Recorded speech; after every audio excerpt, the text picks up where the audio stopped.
आखिर भगवान शिव का जन्म कैसे हुआ? उनके माता और पिता कौन हैं? उनके जन्म की कहानी क्या है? क्या आपको इन प्रश्नों के जवाब पता हैं? अगर नहीं तो आज हम आपको बताते हैं कि आखिर भगवान शिव के जन्म के पीछे की कहानी है क्या। भगवान शिव के जन्म से जुड़ा रहस्य क्या है? भगवान शिव को स्वयंभू कहा जाता है, जिसका मतलब है कि वो अजन्मे हैं। वो ना तो आदि हैं और ना ही अंत। भोलेनाथ को अजन्मा और अविनाशी कहा जाता है। तो आइए जानते हैं उनके जन्म से जुड़े रहस्य क्या हैं। त्रिदेवों में भगवान शंकर को महत्वपूर्ण स्थान प्राप्त है। भगवान ब्रह्मा सृजनकर्ता, भगवान विष्णु संरक्षक और भगवान शिव विनाशक की भूमिका निभाते हैं। त्रिदेव मिलकर प्रकृति के नियम का संकेत देते हैं कि जो उत्पन्न हुआ है उसका विनाश होना भी तय है। इन त्रिदेव की उत्पत्ति स्वयं एक रहस्य है। कई पुराणों का मानना है कि भगवान ब्रह्मा और भगवान विष्णु शिव से उत्पन्न हुए। हालांकि शिव भक्तों के मन में सवाल उठता है कि आखिर शिव ने कैसे जन्म लिया था। कहा जाता है कि भगवान शिव स्वयंभू हैं, जिसका अर्थ है कि वह मानव शरीर से पैदा ही नहीं हुए हैं।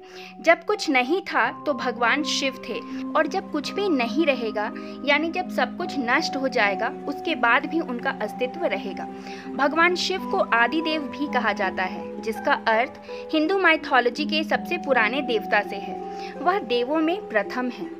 एक अन्य पुराण के अनुसार एक बार ऋषि मुनियों ने जिज्ञासावश ये पूछा कि भगवान शिव के पिता कौन हैं। यह सवाल उन्होंने शंकर जी से पूछ लिया कि हे महादेव, आप सबके जन्मदाता हैं, तो आपके जन्मदाता कौन हैं? इस प्रश्न का उत्तर देते हुए भगवान शिव ने कहा कि हे मुनिवर, मेरे जन्मदाता भगवान ब्रह्मा हैं। मुझे इस सृष्टि का निर्माण करने वाले भगवान ब्रह्मा ने जन्म दिया है।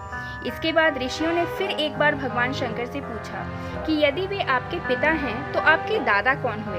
तब शिव जी ने उत्तर दिया कि इस सृष्टि का पालन करने वाले भगवान श्री हरि अर्थात भगवान विष्णु ही मेरे दादाजी हैं। भगवान की इस लीला से अनजान ऋषियों ने फिर एक बार पूछा कि जब आपके पिता ब्रह्मा हैं और आपके दादा भगवान विष्णु हैं, तो आपके परदादा कौन हैं? तब भगवान शिव ने मुस्कुराते हुए उत्तर दिया कि उन दोनों को जन्म देने वाले हैं स्वयं भगवान शिव।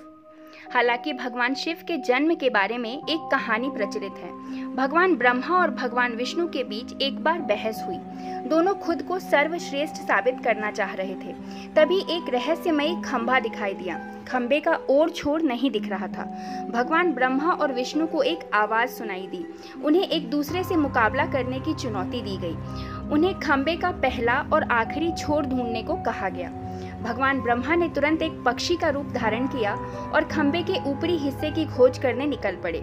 दूसरी तरफ भगवान विष्णु ने वराह का रूप धारण किया और खंबे के आखिरी छोर को ढूंढने निकल पड़े। दोनों ने बहुत प्रयास किए, लेकिन असफल रहे। जब उन्होंने हार मान ली तो उन्होंने भगवान शिव को इंतजार करते हुए पाया। तब उन्हें एहसास हुआ कि ब्रह्मांड को एक सर्वोच्च शक्ति चला रही है, जो स्वयं भगवान शिव हैं। खंबा प्रतीक रूप में भगवान शिव के कभी ना खत्म होने वाले स्वरूप को दर्शाता है। भगवान शिव के जन्म के विषय में इस कथा के अलावा भी कई कथाएं हैं। दरअसल शिव के 11 अवतार माने जाते हैं। इन अवतारों की कथाओं में रुद्रावतार की कथा भी काफी प्रचलित है। कर्म पुराण के अनुसार जब सृष्टि को उत्पन्न करने में ब्रह्मा जी को कठिनाई होने लगी तो वो रोने लगे। ब्रह्मा जी के आंसुओं से भूत प्रेतों का जन्म हुआ और मुख से रुद्र उत्पन्न हुए। रुद्र भगवान शिव के अंश और भूत प्रेत उनके गण यानी सेवक माने जाते हैं। शिव पुराण के अनुसार भगवान शिव को स्वयंभू माना जाता है, जबकि विष्णु पुराण के अनुसार भगवान विष्णु स्वयंभू हैं। शिव पुराण के अनुसार एक बार जब भगवान शिव अपने टखने पर अमृत मल रहे थे, तब उससे भगवान विष्णु पैदा हुए। जबकि विष्णु पुराण के अनुसार शिव भगवान विष्णु के माथे के तेज से उत्पन्न बताए गए हैं। संहारक कहे जाने वाले भगवान शिव एक बार देवों की रक्षा करने हेतु उन्होंने जहर पी लिया था और वो नीलकंठ कहलाए। भगवान शिव यदि अपने भक्तों पर प्रसन्न हो जाएं, तो सारी मुरादें पूरी करते हैं। वेद कहते हैं कि जो जन्मा है वह मरेगा, अर्थात जो बना है उसे नष्ट भी होना है। वेदों के अनुसार ईश्वर या परमात्मा अजन्मा, अप्रकट, निराकार, निर्गुण और निर्विकार है। अब सवाल ये उठता है कि फिर शिव क्या है? वे किसी न किसी रूप में जन्मे या प्रकट हुए, तभी तो उन्होंने विवाह किया। तभी तो उन्होंने कई असुरों को वरदान दिया और कई असुरों का वध भी किया। दरअसल जब हम शिव कहते हैं तो वह निराकार ईश्वर की बात होती है, और जब हम सदा शिव कहते हैं तो ईश्वर महान आत्मा की बात होती है। शिव पुराण के अनुसार भगवान सदाशिव और पराशक्ति अंबिका, ये अंबिका पार्वती या सती नहीं है, उन्होंने ही भगवान शंकर की उत्पत्ति की है। भगवान शिव की लिंग के रूप में पूजा की जाती है।